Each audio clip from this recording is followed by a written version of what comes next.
Oh! Hello everyone, welcome back to the channel. I'm Kris. I got my sourdough nuggets, I got some beer. Sorry, it's a bit loud. So, this is Belisarius. Flavius Belisarius, I think I'm saying his name right. I hope so, because it's the best name I've ever heard. And I'm going to be leaving tonight and immediately changing my name tomorrow. I want to be known as K-Fry, which Sam calls me, or Flavius Stanton. Just because. Sorry, my dog was at my foot looking at me because of my pretzels. So, we're just going to go ahead and jump right... I almost ended the video. We're going to jump right into this, and this is part 2, Conquest of the Vandals. 533 AD. A major Eastern Roman expeditionary force, 17,000 soldiers, nearly 600 ships, prepares to leave Constantinople. Its objective is the kingdom of the Vandals in North Africa. These were once some of the wealthiest provinces in the Roman Empire, until they were lost to the barbarians, with catastrophic consequences. Now, a century later,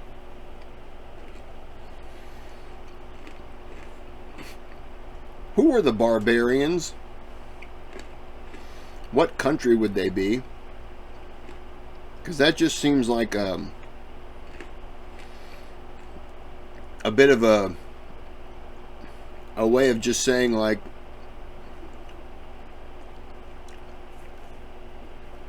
sorry, it was a terrible time to eat a nugget.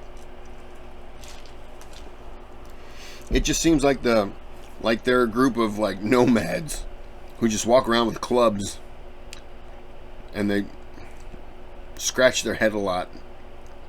It just seems like a weird group. Later, that's why I'm asking. The Romans are returning. Emperor Justinian intends to liberate the people of North Africa from barbarian tyranny and the perils of Christian heresy. He entrusts this mission to Flavius Belisarius, the victor of Dara, who's just saved the regime by crushing internal revolt. Now he will lead Eastern Roman forces in the Emperor's campaign to reclaim the West.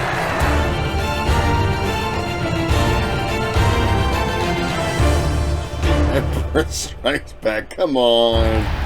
This video is sponsored by Epic War Thrones, the new free-to-play MMO real-time strategy game set in the historical period of China's Three Kingdoms. While the Roman Empire was... Epic War Thrones recreates the Three Kingdoms period with stunning graphics, including 3D terrain, brilliant character animations. Sorry. Real war, real epic. Thank you to Epic War Thrones for sponsoring this video. When the Western Roman Empire was overrun by barbarians in the 5th century, the Vandals emerged as perhaps the most enterprising of Rome's enemies. From Central Europe, they marched, killed and looted their way through Roman territory into Spain, and in 429 crossed into North Africa under the leadership of King Gesaric. There he founded a kingdom and took up piracy with skill and enthusiasm. In 455, Gesaric sacked Rome itself. 75 years later, Eastern Romans and Vandals had learned to tolerate each other. Emperor Justinian's relations with the Vandal king Hilderic were... Sounds a lot like us in Canada. It's not true. ...were in fact extremely cordial. The two men exchanged gifts, and though Justinian regretted that Hilderic was an Arian heretic, he was pleased that he did at least allow Orthodox Christians in his realm to live in peace. Then, in 530 AD, there was a coup in the kingdom of the Vandals. Gelimer, Hilderic's cousin and heir, seized power and imprisoned the ex-king. Unlike his hapless predecessor, humiliated in war by the Berber tribes, Gelimer was a proven warrior, and cunning to boot. When Justinian scolded Gelimer as a usurper, the new Vandal king warned the emperor to mind his own affairs, then, for good measure, blinded one of Hilderic's nephews. 3 years pass. The hell? Justinian makes peace with the Sassanid Empire and survives the Nika riots. Now he decides it's time to teach Gelimer a lesson. Imperial propaganda and the historian Procopius will later portray Justinian's war on the Vandals as part of a long-held plan to reconquer the Western Empire, for the sake of true belief in God and the liberty of our subjects. Modern historians are more skeptical. Justinian needs a victory to bolster his regime. Gelimer's actions have provided just provocation, and the recovery of North Africa's wealthy estates will bring obvious benefits. Perhaps self-interest, opportunism, and a sense of divine imperial mission all play a part in his decision to go to... I'm going to say his decision also to go to war is to take all the eyes and attention off of the fact that he slaughtered, what was it, 20 or 30,000 of his own people in that riot? Probably got to get their attention to stop looking at him and start looking at everyone else.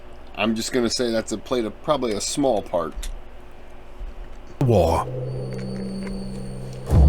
Many try to dissuade the emperor. His senior advisor, John of Cappadocia, warns of the hazards and cost of a long-range, seaborne operation. His generals are haunted by the fate of the last Roman expedition to North Africa, a huge fleet destroyed by Vandal fireships off Cape Bon.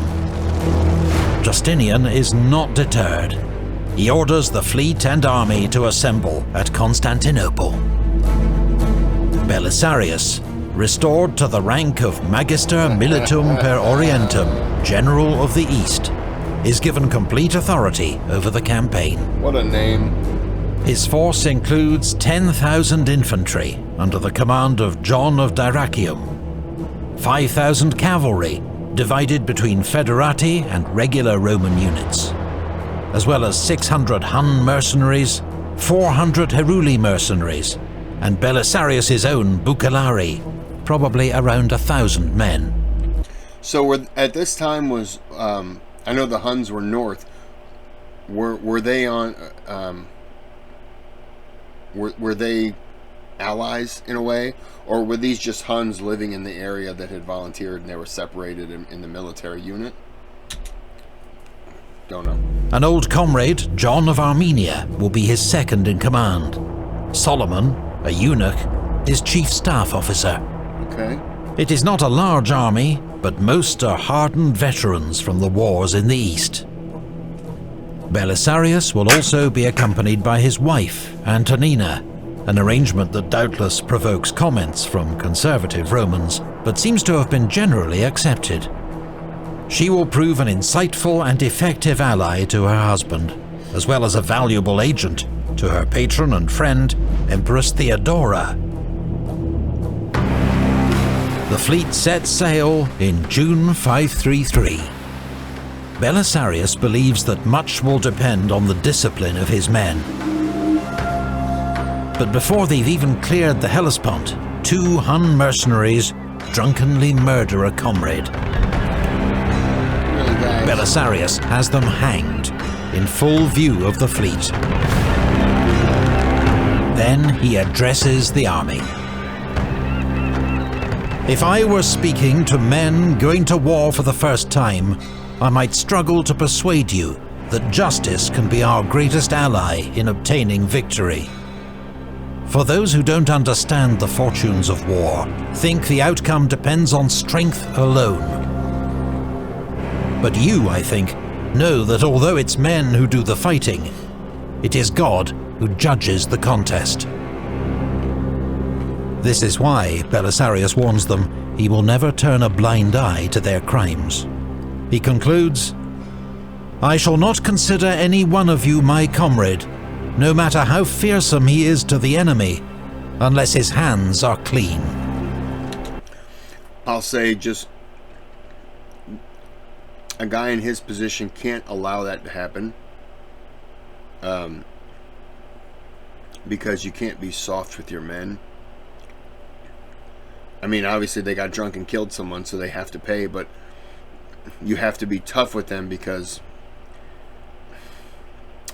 they have to be tough men.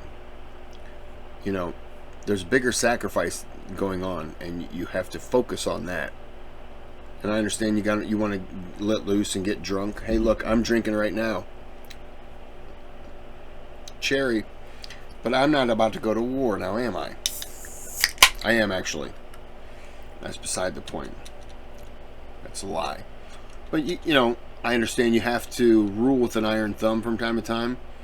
And sometimes you give a reprieve just to kind of bring camaraderie to the men. But something like this, you can't. You gotta execute them. The fleet continues its voyage, making stops to pick up supplies and additional troops. Along the way, 500 men die from eating mouldy bread, which Procopius blames on cost-cutting measures by the stingy John of Cappadocia. In Sicily, Belisarius receives fresh supplies from the Goths. There, as he ponders his next move, he receives stunning news. Not only are the Vandals completely unaware of his expedition, but Gelimer has sent his brother Zazo with most of the Vandal fleet and 5,000 troops to quell a revolt in Sardinia. Belisarius might have been tempted to land in Tripolitania, where Romanized locals are already in revolt against the Vandals. But reassured by the absence of the Vandal fleet, he decides to land in the Vandal heartland, within striking distance of their capital, Carthage. The landing is unopposed, but Belisarius is furious when some of his men steal from the locals. He has them punished, then speaks once more to the troops. The Libyans, being Romans from of old, are unfaithful and hostile to the Vandals. Now your lack of self-control has made the opposite true.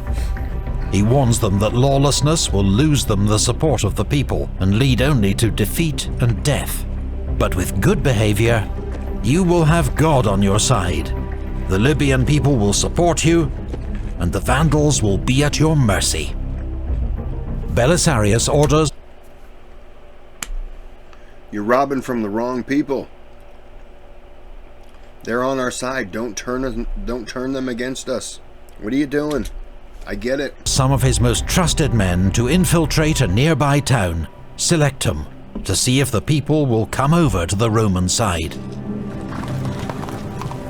The soldiers enter discreetly at dawn. They inform local elders that Belisarius has come to overthrow Gelimer the usurper and restore their freedom.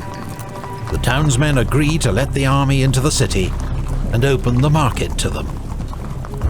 Belisarius is gracious and generous to the Libyans.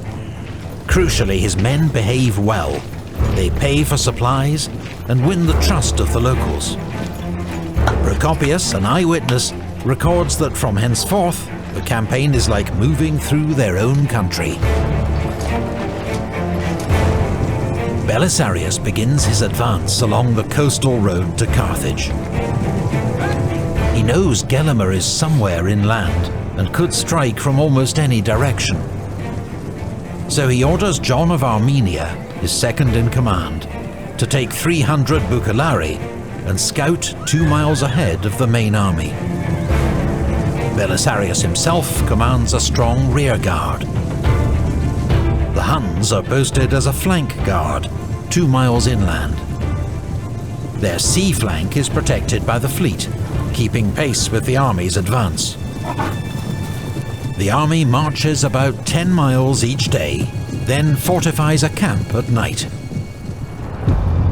When Gelimer receives news of the Roman landing, he sends a message to his brother Amatus in Carthage. Get back here. First, he is to execute Hilderic and the other prisoners. Then he is to gather all his men and join Gelimer at Addecimum, where they will ambush and destroy Belisarius's army. Addecimum, 10 miles south of Carthage.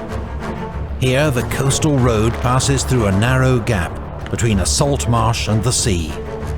Gelimer knows Belisarius will have to pass this way, and that the headland of Cape Bon will separate him from his fleet. Amatus is to hold the road to Carthage, and when the Romans are fully engaged, Gelimer and his nephew Gibamund will fall on their flank and rear. Belisarius and his army approach. Roman patrols report skirmishes with the Vandals. Gelimer is close. A few miles short of Ad Decimum, Belisarius gives the order to make camp, and sends John's vanguard ahead to scout the road. At Ad Decimum, they find Amatus with just a handful of troops. He has arrived too early. The rest of his men are still strung out on the road to Carthage. John and the Bucellari charge. Amatus fights bravely, killing 12 men before he is cut down. The Vandals' survivors flee back towards Carthage, with John and his men in pursuit. Groups of Vandals coming up the road see the fleeing horsemen. They think the whole Roman army must be headed their way. They panic and join the rout. John and his men slay all the Vandals they can catch. Meanwhile, on the edge of the Salt Lake, the Huns have encountered Gibamund's column. According to a Hun custom, a single warrior rides forward to meet the enemy. This is the first time Gibamund and his men have faced Huns, but they know their fearsome reputation. They are unnerved by the lone horseman and suspect a trap. When the Huns charge, the Vandals quickly turn and flee. Gibamund is one of those killed in the rout. Why does the one soldier go up front? Is he there to talk? Or is it like, you send your best warrior, we've got our best guy, and then you two fight, and now we can fight? Or what's the purpose of the one? But it's impressive that the Huns had the... They had the... What is the word I'm looking for? They had the... Wow. It's not burps. I apologize. They had the history where people knew they were tough. I don't know much about the Huns, but I do know that the name, like when I hear the Huns, I knew they were good fighters, but I don't know much else about them. Gelimer is advancing between low hills that block his view of both Belisarius' camp and the fate of Gibamund. Belisarius is also unaware that battle has been joined, but sends his Federati cavalry forward, expecting some skirmishing with the Vandals.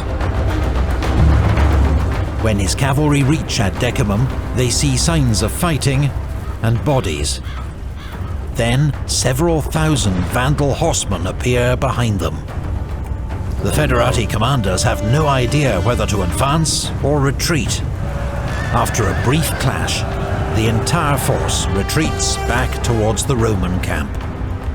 Gelimer is now in position to deal Belisarius a serious blow. If he heads north, he can trap and destroy John's isolated vanguard. If he moves south, he can hit the Roman cavalry while it's still confused and disordered. Instead, Gelimer discovers the body of his brother Amatus and is overcome with grief. As their king oversees his brother's burial, his perplexed troops look on and do nothing. Belisarius is given a crucial breathing space.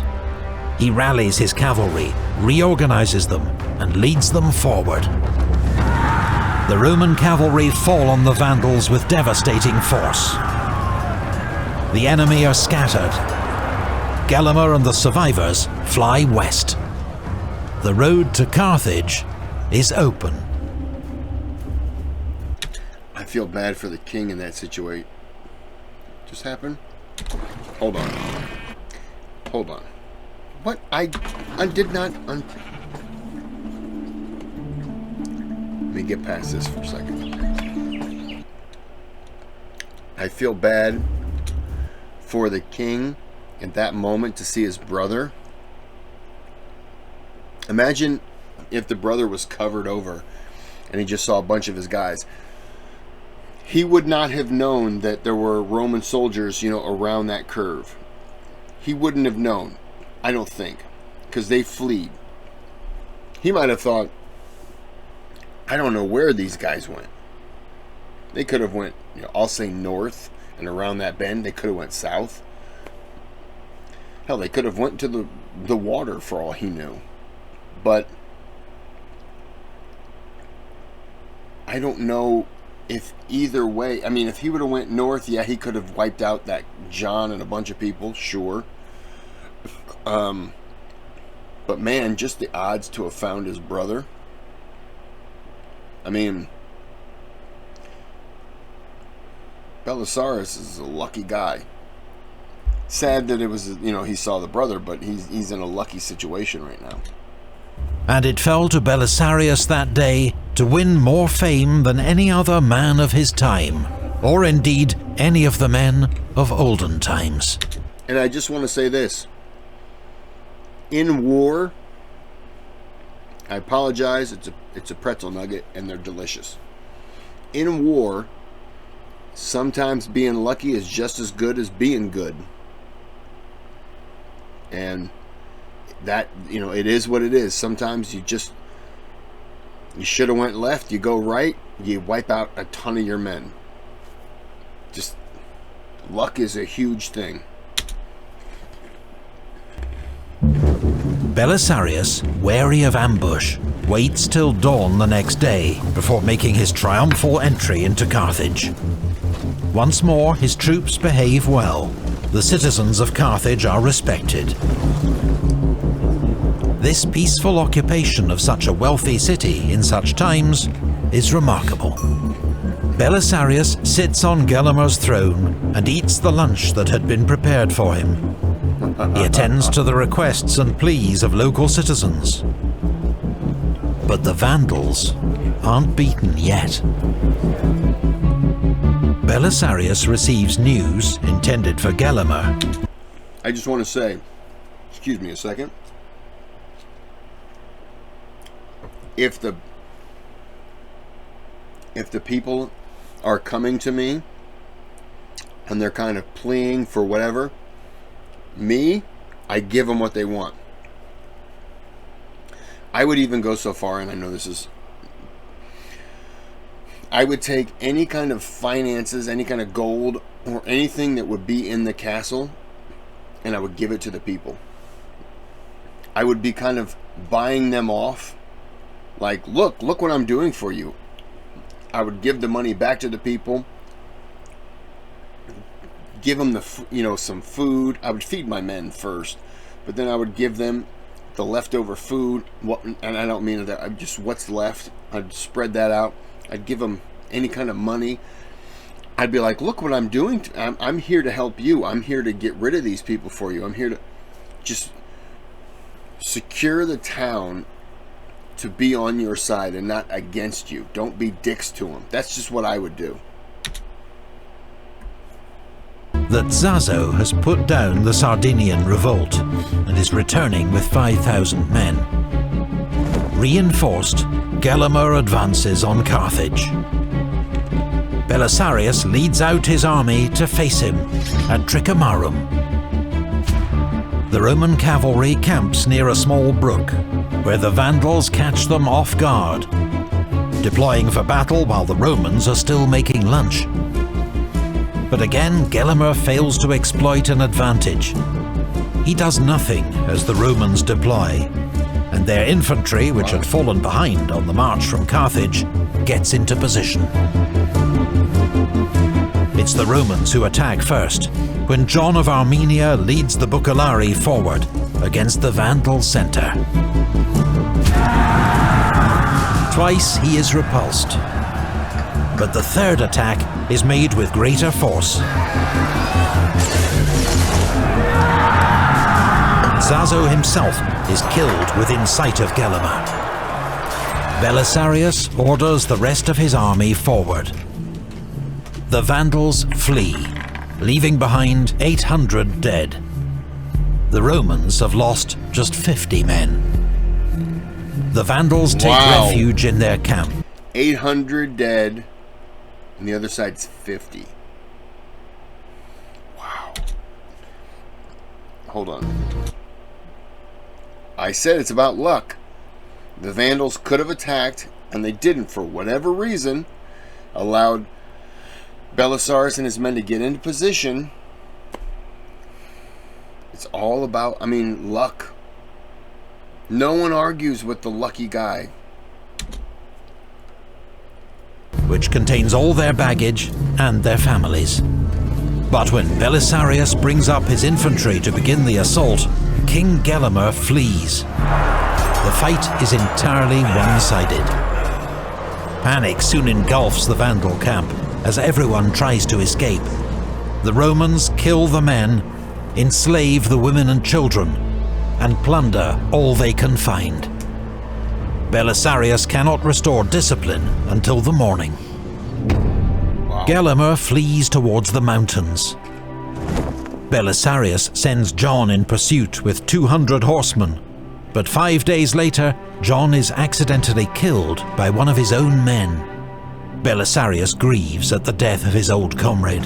He sends Pharas and his Heruli to take over the pursuit of Gelimer.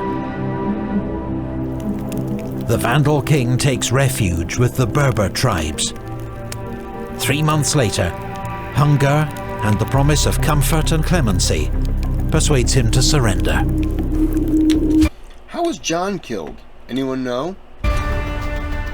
Meanwhile, Belisarius sends one of his officers to Sardinia with the head of the king's brother Zazo. The island quickly submits to Roman rule, as too does Corsica. From Carthage, detachments and emissaries travel east and west as North Africa rejoins the Roman Empire.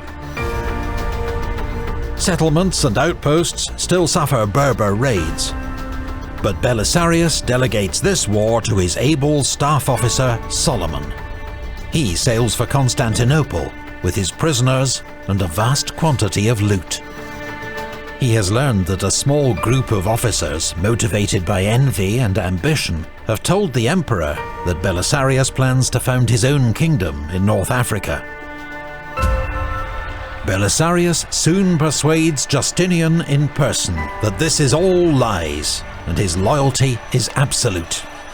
The emperor rewards him with a triumph, the victory parade with which for 1,000 years the Romans had celebrated their greatest conquests. It's the first triumph to be awarded to anyone but an emperor in 500 years. Wow. He is also awarded the title of consul, once the senior political office in the Roman Republic, long since reduced to an honorary title. Belisarius's loot, including much of what the Vandals had plundered from Rome, is paraded in front of the citizens of Constantinople and the emperor, along with his prisoners, including King Gelimer himself, who is heard to mutter words from the Old Testament. Vanity of vanities, all is vanity. Whether such events as these ever took place before, I am not able to say. The Vandal kingdom at the height of its wealth and military strength completely undone in so short a time by 5,000 men. For such was the number of horsemen who followed Belisarius and carried through the whole war against the Vandals. For whether this happened by chance or valour, one would justly marvel at it. Known to history as the Vandalic War, Belisarius's campaign has reclaimed one of the Roman Empire's wealthiest provinces in just 6 months with minimal losses. The Battle of Dara had proven his skill as a tactical commander. In North Africa, his victory comes through discipline and diplomacy, and a brilliantly successful Hearts and Minds campaign. But already it's clear there are those within the empire who resent such success and seek his downfall. There always are. Belisarius will not have long to rest on his laurels. A murder in far-off Tuscany is about to lead to his most formidable challenge yet. The victim is Amalasuntha, daughter of Theodoric the Great. Her death means war between the Eastern Empire and the Goths. A war that will lead Belisarius to the gates of Rome itself. Big thanks to legend. Damn. Sorry. God damn. I feel like I'm watching a movie. It's about 9 o'clock, which is normally when I start to head to bed. But damn, I want to watch another one of these. I'm going to. I'm going to end this here, and I think I might jump into part 3 before I have to go to bed. All right. Well, have a good day. Have a good night.